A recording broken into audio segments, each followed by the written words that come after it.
जय। ओम शांति। तो आज की अव्यक्त मुरली में बाबा बता रहे हैं कि सबसे श्रेष्ठ तक ताज कौन सा है। तो बाबा आज ये भट्टी का ग्रुप डबल भट्टी करने लिया है। डबल भट्टी कौन सी है? डबल भट्टी के रहस्य को समझते हो? मधुबन तो है ही भट्टी, लेकिन मधुबन भट्टी के अंदर भी विशेष कौन सी भट्टी में रहे हुए संस्कारों को भस्म करने आया हो। तो डबल भट्टी का फोर्स भी बढ़ना है ना, क्योंकि कोर्स मिलता है। एक तो जनरल, दूसरा पर्सनल। तो बाबा दोनों सलाह देते हैं, एक पर्सनल सलाह भी, एक जनरल भी। तो डबल कोर्स होने के कारण डबल फोर्स मिलता है। तो जैसे डबल फोर्स पड़ता है, वैसे सदा अपने को डबल ताजधारी समझकर चलते रहे। तो ये डबल कोर्स सदा फोर्स में रहे। तो अपने आप को क्या समझना है कि मैं डबल ताजधारी आत्मा हूँ। कौन कौन सा ताज? डबल ताज कौन सा है? अभी डबल ताजधारी हो कि भविष्य में बनेंगे? अभी डबल ताज कौन सा है? तो एक लाइट अर्थात प्योरिटी की निशानी है। तो जितना हम प्योर बनेंगे ना, हमारे मस्तक के चारों तरफ, जैसे देवताओं के चारों तरफ एक गोल सा लाइट दिखाई देता है ना, ताज उसको कहते हैं। तो प्योरिटी का ताज सबको दिखाई देने लगेगा। तो एक तो वो लाइट का ताज है। क्या देखना है? अभी प्रैक्टिस करनी है, प्योरिटी बढ़ानी है, और वो प्रैक्टिस करनी है कि मैं फरिश्ता हूँ। मेरे सर के ऊपर लाइट का ताज है, पवित्रता का ताज है। तो बाबा बता रहे हैं एक लाइट अर्थात प्योरिटी की निशानी है, और दूसरा है संगम युग पर सर्व प्राप्तियों होती हैं जिस शक्ति द्वारा ही जिम्मेवारी को धारण कर सकते हैं। तो दूसरा है जिम्मेदारी यानी शक्तियों का ताज। शक्तियां क्यों देते हैं भगवान? हमको शिव शक्ति क्यों बनाते हैं? क्योंकि हम सब भक्तों को, सब धर्म वालों को, सभी पॉलिटिशियंस को, सभी प्रजा को हमारी जरूरत है। उनको शक्तियां बाबा हमसे द्वारा दिलाते हैं। तो दो ताज है ना, एक लाइट का क्राउन भी है, एक माइट का भी है, शक्ति का भी ताज है। तो प्योरिटी की भी पावर की भी और पावर का भी ये डबल ताज निरंतर धारण करने वाले। तो बताओ, डबल फोर्स सदा कायम नहीं रहेगा अगर हमारी पवित्रता भी कायम है और शक्तिशाली स्थिति है, योग बिल्कुल एक्यूरेट है और स्मृति स्वरूप है। तो दोनों की आवश्यकता है। दोनों सदा कायम रहने से शक्तिशाली स्वरूप दिखाई देंगे। फिर ऐसा नहीं हो सकता कि हमारे आसपास की आत्माएं को हम कंट्रोल ना कर सकें। सर्विस में सफलता प्राप्त करने के लिए यह दो ताज आवश्यक है। तो सबसे पहले तो पवित्रता हो, मन वचन कर्म की, फिर खान पान की, संबंधों की। तो ब्रह्मचर्य तो हो ही, प्लस मन वचन कर्म में भी किसी के लिए अशुभ भावना नहीं है। कोई शिकायत न सुनना न देखना, जो आज बाबा ने कहा, see no evil hear no evil. तो कैसे सब कुछ रिलेटेड है ना। और दूसरा है शक्ति स्वरूप, मतलब योग धारण कर अपने संस्कारों को हटा करके हम जितने शक्तिशाली बनते जाएंगे। तो सर्विस में सफलता प्राप्त करने के लिए यह धुताज आवश्यक है। फिर जितना जितना नंबरवार हर एक ने धारण किया है, उस प्रमाण स्वरूप में सफलता व अपने पुरुषार्थ में सफलता पाते जा रहे हैं। तो आपकी सर्विस क्या है? आपके आस पास की आत्माएं जो है उनको सही रास्ते पे लाना आपकी सर्विस है। आपको भगवान ने वहां रखा है। तो आप सब सेवाधारी हो, लेकिन आप नहीं सफलता पा रहे हो, उनको सही मार्ग पे नहीं ला पा रहे हो। भले लौकिक में वो बच्चे हैं, पति है, माँ है, बहन है, कुछ भी भाई है, लेकिन उनको अगर सही मार्ग पे आप नहीं ला पा रहे हो, तो इसका मतलब है इन दोनों शक्तियों की कमी, पवित्रता की शक्ति की कमी और शक्ति की कमी, योग की कमी। तो बाबा कह रहे हैं डबल ताज भी चाहिए और डबल तख्त भी चाहिए, तख्त भी चाहिए।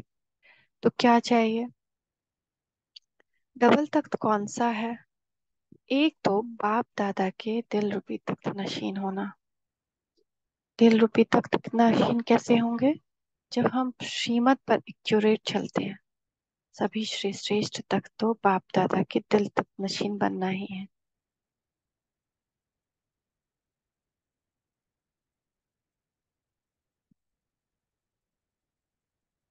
अगर इस स्थिति के तख्त पर स्थित नहीं हो पाते, तो बाप दादा के दिल रूपी तख्त पर भी स्थित नहीं हो।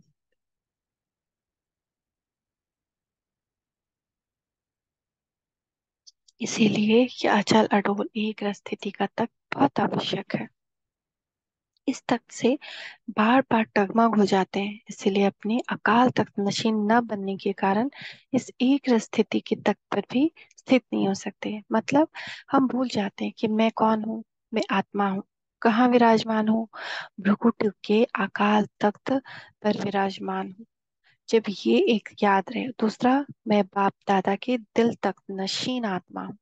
ये दो तख्त पर अगर हम नहीं रहते हैं तो हमारी अचल अडोल एक रस स्थिति नहीं रह सकती। तो अपने इस भ्रुकुटी के तख्त पर अकाल मूर्तपन स्थित होंगे तो एक रस स्थिति के तख्त पर और बाप दादा के दिल तख्त पर विराजमान हो सकेंगे।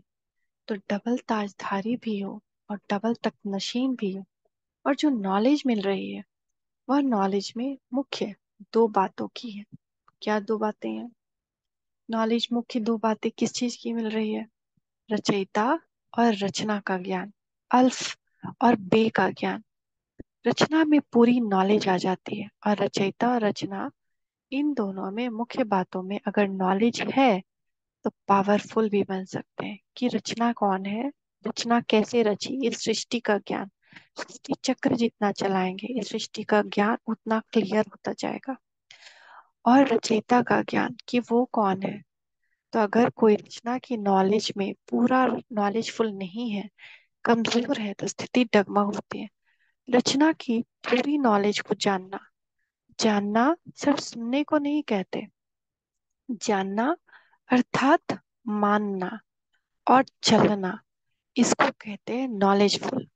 जो जानता है सिर्फ जानता नहीं है, उसको मानता भी है और उस रास्ते पर चलता भी है। अगर मानना और चलना नहीं है तो नॉलेज व ज्ञान स्वरूप नहीं कहा जाता। चलना, मानना अर्थात स्वरूप बनना। कुछ न कुछ रचयिता और रचना के नॉलेज की कमी हो जाने के कारण पुरुषार्थ में कमी पड़ती है। इसलिए सारी नॉलेज की इन दो बातों का ध्यान में रखते चलो। अच्छा, यह तो हुई नॉलेज। ऐसे ही डबल कर्तव्य में रहना, सब दो दो बता रहे हैं। पहला क्या बताया? डबल ताज। फिर क्या बताया? डबल तख्त, दो तख्त। फिर क्या बताया? रचना, नॉलेज में दो नॉलेज, अल्फ और बे, रचना और रचयिता की नॉलेज। फिर क्या बता रहे हैं? डबल कर्तव्य। तो आज दो की गिनती सुना रहे हैं, दो कर्तव्य बताओ। सारे दिन में दो कर्तव्य जरूर करनी है। मुख्य कर्तव्य है ही विनाश और स्थापना का। तो अपने अंदर से कुछ विनाश करना है, कुछ रचना रचनी है। रचना सभी प्रकार की रचते हो। एक तो सर्विस द्वारा अपनी राजधानी की रचना रच रहे हो। दूसरी करनी है बुद्धि में शुद्ध संकल्पों की रचना। बुद्धि में सब आत्माओं के प्रति शुद्ध संकल्प, कर्म के कैसे भी हो, लेकिन कभी भी उनके लिए दुसना फुसना रुसना, इन सब चीजें नहीं होनी चाहिए। व्यर्थ संकल्पों विकल्पों के विनाश की विधि भी आप लोग समझ गए हो। और विनाश किसका करना है? निगेटिव विचारों का, व्यर्थ विचारों का, जिसका कोई यही नहीं है। रचना मनसा द्वारा भी और वाणी द्वारा भी, दोनों प्रकार की रचना रचते हो। जो मन में हम सोच रहे हैं और जो मुख से बोल रहे हैं वो दोनों हमारी रचना, हमारा कर्म है। तो इसी प्रकार डबल कर्तव्य करते रहो। इस कार्य में सारा दिन बिजी रहे तो बताओ एक रस स्थिति नहीं हो सकती? एक रस स्थिति नहीं रहती, उसका कारण रचना रचने नहीं आती या विनाश करने नहीं आता। अभी व्यर्थ चल रहा है तो चलते रह रहा, चलते रह रहा, पूरे दिन सोच ही रहे इसने ऐसा क्यों किया, ऐसा क्यों करते हैं। अब अभी तक ऐसा ही कर रहे हैं, कब बदलेंगे, बदलेंगे कि नहीं बदलेंगे। तो दोनों कर्तव्यों में कमी होने के कारण एक रस स्थिति तय नहीं सकती। इसलिए डबल कर्तव्य में रहना है। यह डबल कर्तव्य भी तब कर सकेंगे जब पोजीशन में रहेंगे। अब ये डबल कर्तव्य हम तब कर सकते हैं जब हम पोजीशन में स्थित हैं। जैसे कोई आ, प्रधानमंत्री की पोजीशन वाला है तो वो प्रधानमंत्री के कर्तव्य करेगा। लेकिन अगर वो नॉर्मल जनता बन जाए तो वो प्रधानमंत्री कर्तव्य नहीं कर सकता। तो डबल पोजीशन कौन सा है इस समय पूछ रहे हैं? एक डीटी देवत्व इस समय का गॉडली पोजीशन हाईएस्ट है कि आप कौन हो। आप देव कुल की आत्माएं हो। तो ये एक यह पोजीशन कि हम गॉडली चिल्ड्रन है, ब्रह्मा कुमार कुमारियां है ना। दो पोजीशन इसमें बाबा बता रहे हैं। एक क्या कि हम गॉडली चिल्ड्रन है, भगवान के बच्चे हैं, ब्रह्मा कुमार कुमारियां हैं। और दूसरा है निराकारी, कि एक तो ब्रह्मा के बच्चे बने, दूसरा शिव पिता के बच्चे हैं। तो दोनों कितना श्रेष्ठ हुआ। ब्रह्मा के बच्चे, जिसका हम लोग शास्त्र में सुनते थे कि ब्रह्मा मुख से वंशावली पैदा हुई। तो ब्रह्मा के बच्चे, ब्रह्मा कुमार कुमारियां हैं, ये एक्सेप्टेंस। और दूसरा एक्सेप्टेंस कि मैं शिव पिता की संतान हूँ। ये दोनों जब तक हम मन बुद्धि से स्वीकार न करें, माने नहीं, स्थित न हो उस नशे में, तब तक हम ये स्थापना और विनाश का कार्य नहीं कर सकते। हम सभी आत्माओं से हीरो पाठधारी आत्माएं श्रेष्ठ आत्माएं हैं। और दूसरा पोजीशन है ईश्वरीय संतान, ब्रह्म कुमार कुमारीपन का। ये दोनों पोजीशन स्मृति में रहे तो कर्म और संकल्प दोनों ही श्रेष्ठ हो जाएंगे। तो अगर इसका नशा रहे, मैं कौन हूँ, मैं देवता हूँ, तो स्वतः ही कर्म श्रेष्ठ नहीं होंगे। हम भूल जाते हैं और अपने को सामने वाले के समान समझते हैं कि वो जैसे शूद्र है, मैं भी शूद्र हूँ। तो उसको देखते हुए उसी के जैसे कर्म करने लगते हैं। श्रेष्ठ आत्मा अथवा हीरो अपने को समझने से ऐसा कोई व्यवहार नहीं करेंगे जो ईश्वरीय मर्यादाओं के व ब्राह्मण कुल की मर्यादाओं के विपरीत हो। ये भी तो खा रहा है, ये भी तो चल रहा है, ये भी तो बोल रहा है, ये भी तो लड़ रहा है, मैं कैसे चुप रहूं। तो ऐसे नहीं, हमको समझना है डिफरेंस। वो साधारण आत्मा, मैं हीरो पाटदारी आत्मा। वो साधारण लौकिक पिता हैं उसके, और हमारे अलौकिक पिता हैं। हम शिव के बच्चे हैं, हम ब्रह्मा के बच्चे हैं। अपने को श्रेष्ठ आत्मा अथवा हीरो अपने को समझने से ऐसा कोई व्यवहार होगा ही नहीं जो मर्यादा के विपरीत हो। क्रोध नहीं करना चाहते हैं लेकिन क्रोध हो गया, क्योंकि ये एक्सेप्टेंस नहीं है कि मैं कौन हूँ। इसीलिए ये दोनों पोजीशन स्मृति में होगी तो माया की अपोजिशन खत्म हो जाएगी। फिर माया कोई स्थिति ला ही नहीं पाएगी। दिखेगी ना, ये तो स्थिति से डगमग ही नहीं होते हैं, ये तो अलग ही नशे में है, तो वो आना बंद कर देगी, यानी आत्माएं चेंज हो जाएंगी। इसलिए डबल पोजीशन भी सदा स्मृति में रहो। अब डबल निशाना कौन सा है? जो डबल नशा होगा वही डबल निशाना होगा। तो इसको नोट करके कहीं टांग दीजिए कि ये डबल डबल डबल सुबह उठते ही याद करना है। जो डबल नशा होगा वही डबल निशाना हो।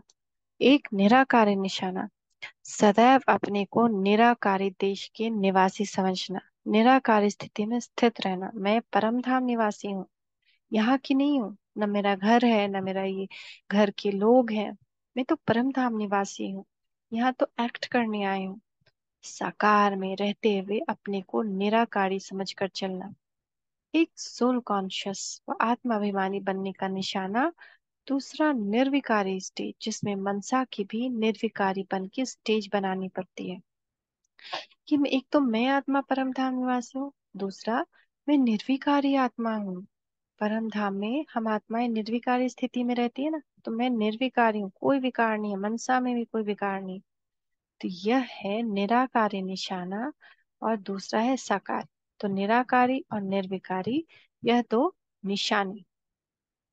सारा दिन पुरुषार्थ योगी और पवित्र बनने का करते हो ना, तो जब तक पूरी रीति आत्म अभिमानी न बने हैं तो निर्विकारी भी नहीं बन सकते हैं। जब तक हमारी आत्म अभिमानी स्थिति ना आ जाए।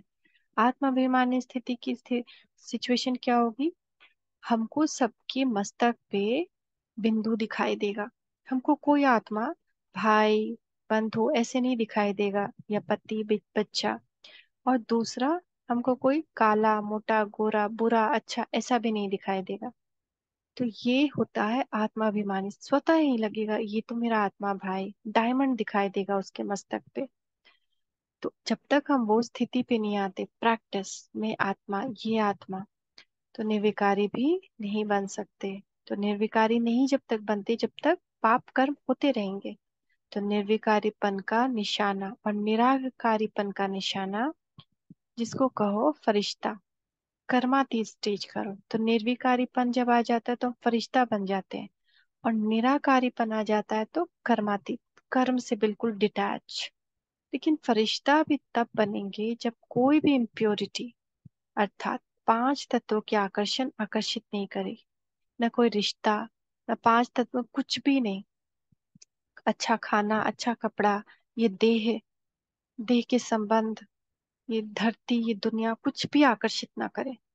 जरा भी मनसा संकल्प भी इम्प्योर अर्थात अपवित्र ना हो, तब फरिश्तेपन की निशानी में टिक सकेंगे। तो ये डबल निशाना भी सदैव स्मृति में रखना। और डबल प्राप्ति क्या है? इससे क्या प्राप्ति होगी? निरंतर अतीन्द्रिय सुख की प्राप्ति, उसमें शांति और खुशी समाई हुई है। यह हुआ संगम युग का वर्षा। ये अभी लेना है, तभी हम वहां मिल सकेगा। अभी जो प्राप्ति है वह फिर कभी भी प्राप्त नहीं हो सकती, किसी युग में ये नहीं मिलता। तो डबल प्राप्ति है बाप और वर्षा। बाप की प्राप्ति भी सारे कल्प में नहीं कर सकते, और बाप द्वारा अभी जो वर्षा मिलता है वह भी सारे कल्प के अंदर अभी ही मिलता है, फिर कभी भी नहीं मिलेगा।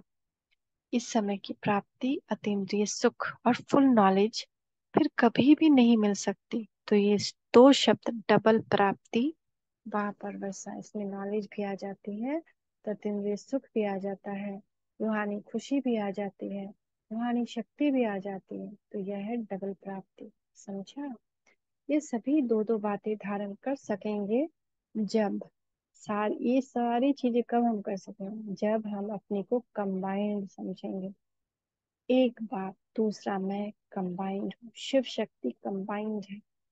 जब ये दो दो बातें सहज धारण हो सकती है, तो भट्टी में आए हो ना, तो यह सब जो दो दो बातें सुनाई है वह अच्छी तरह स्मृति स्वरूप भट्टी से बनकर जाना, कि स्मृति में रहे कि मैं अलग, बाप अलग नहीं, शिव शक्ति कंबाइंड है। सुना तो बहुत है, सुनना अर्थात मानना और चलना अर्थात स्वरूप बनना। तो ज्ञानी हो लेकिन ज्ञान स्वरूप बनकर जाना, योगी हो लेकिन योग युक्त युक्ति युक्त बनकर जाना, तपस्वी कुमार हो लेकिन त्याग मूर्त बनकर जाना। त्याग मूर्त के बिना तपस्वी मूर्त बन नहीं सकते। तो तपस्वी हो लेकिन साथ साथ त्याग मूर्त भी बनना है। ब्रह्म कुमार हो लेकिन ब्रह्मा कुमार व ब्राह्मणों की कुल की मर्यादा को जानकर मर्यादा पुरुषोत्तम बनकर जाना। इसको करना, इसको करना। ऐसे मर्यादा पुरुषोत्तम बनो जो आपके एक एक संकल्प वायुमंडल पर प्रभाव डाले। ऐसे पावरफुल बनकर जाना। पावर है लेकिन पावरफुल बनकर जाना। जो फुल होता है वो कभी फेल नहीं होगा। फुल की निशानी है कि एक तो फील नहीं करेंगे, दूसरा फेल नहीं होंगे और फ्लॉ नहीं होगा।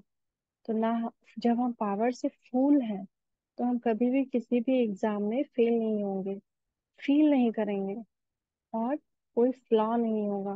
तो फुल बनकर जाना, इसीलिए भट्टी में आया। तो क्या सीखना है? बहुत पाठ पढ़ा, इतना पाठ प्रैक्टिकल में पर कर जाना। पाठ ऐसा पक्का करना जो प्रैक्टिकल एक्टिविटी पाठ बन जाए। एक पाठ होता है मुख से पढ़ना और एक होता है सिखलाना। मुख से पढ़ाया जाता है और एक्ट करके, कर्म करके सिखाया जाता है। तो हर चलन एक एक पाठ हो, हमारा हर एक कर्म एक एक चलन दूसरे के लिए एक सीख हो। जैसे पाठ पढ़ने से उन्नति होती है ना, इस रीति आप सभी का एक एक एक्ट ऐसा पाठ सभी को पढ़ाए व सिखलाए जो उन्नति को पाते जाए। तो पढ़ना भी है और पढ़ाना भी है। सप्ताह का कोर्स तो सभी ने कर लिया है ना। साप्ताहिक कोर्स जो किया है वो फोर्सफुल किया है या सिर्फ कोर्स किया है? कोर्स का अर्थ है अपने में फोर्स भरना। अगर फोर्स नहीं भरा तो कोर्स भी क्या किया? निर्बल आत्मा से शक्तिशाली आत्मा बनने के लिए कोर्स कराया जाता है। तो अगर कोर्स का फोर्स नहीं तो वो कोर्स हुआ? तो अभी फोर्सफुल कोर्स करने के लिए आया हूँ। डबल तिलकधारी भी बनना। डबल तिलक कौन सा? रोज अपना तिलक देखते हो, अमृत वेले जब ज्ञान स्नान करते हो तो तिलक भी लगाते हो। तो अभी हम सब अपने मस्तक पर तिलक लगाए कि आत्मिक स्वरूप पर स्वरूप का तिलक तो हो गया कि देखिए बाप दादा तिलक लगा रहे हैं। आत्म स्मृति स्वरूप भवा, दूसरा तिलक है विजय का तिलक, निश्चय का तिलक, निश्चय बुद्धि। एक तो है आत्मस्थिति का तिलक, दूसरा हम विजय रतन है, इसका निश्चय का तिलक। हर संकल्प, हर कदम में विजय, सफलता भरी हुई है। विजय का तिलक विक्ट्री है, तो आप लोग का तिलक है विजय और विजय रूप का ये डबल तिलक स्मृति स्वरूप में रहे। स्मृति अर्थात तिलकधारी बनना। डबल तिलक का कभी भी भूलना नहीं। मैं विजयी हूँ, इस स्मृति में कभी भी भिन्न भिन्न परिस्थितियां हिला नहीं सकती, विजय हुई पड़ी। वर्तमान समय अपनी स्थिति डगमग होने के कारण विजय अर्थात सफलता में डगमग दिखाई देते हैं, लेकिन विजय हर कर्तव्य में हुई पड़ी। जैसे कोई सीजन की खराबी होती है, तो सीजन की खराबी टेलीविजन में भी स्पष्ट दिखाई देती है। इस रीति अपनी स्थिति की हलचल होने के कारण विजय का अथवा सफलता का स्पष्ट अनुभव नहीं कर पाते। कारण क्या है? अपनी स्थिति की हलचल स्पष्ट को भी अस्पष्ट बना देती है, उलझन के कारण उज्जवल नहीं बन सकते हैं। इसीलिए अपनी स्थिति का हलचल नहीं होगा। स्थिति क्लियर होगी, वह होती है सीजन क्लियर, यह है स्मृति क्लियर। अगर स्मृति क्लियर है तो सफलता क्लियर उपलब्ध। अगर स्मृति क्लियर नहीं है तो अपने ऊपर पूरी केयर नहीं, मतलब हम बिल्कुल केयरफुल नहीं है, एकदम केयरलेस है, जो मन में आ रहा बोल रहे हैं, जो मन में आ रहा देख रहे हैं, जो मन में आ रहा कर रहे हैं, केयरफुल नहीं है। केयरफुल कम होने के कारण रिजल्ट भी फुल नहीं दिखाई देते। जितना अपने ऊपर केयर करेंगे उतने क्लियर होते हैं, उतना अपनी सफलता में, पुरुषार्थ में, सर्विस में स्पष्ट और समीप दिखाई देंगे। नहीं तो स्पष्ट नहीं दिखाई देता है ना समीप। टेलीविजन में दूर का दृश्य समीप और स्पष्ट भी होता है ना। इस रीति से एक स्थिति होने के कारण, केयरफुल और क्लियर होने के कारण सफलता समीप और स्पष्ट दिखाई देगी। समझा?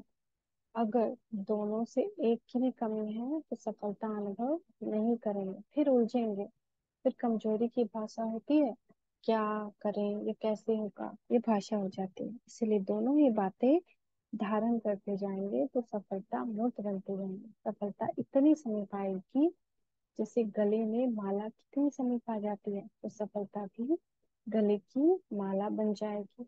सब कुछ बदल जाएगा, अभी ही स्वर्ग आएगा। अच्छा, मीठे मीठे बाप दादा को हम बच्चों का याद कर गुड मॉर्निंग, शुक्रिया पापा, शुक्रिया। ओम शांति, ओम शांति, ओम शांति।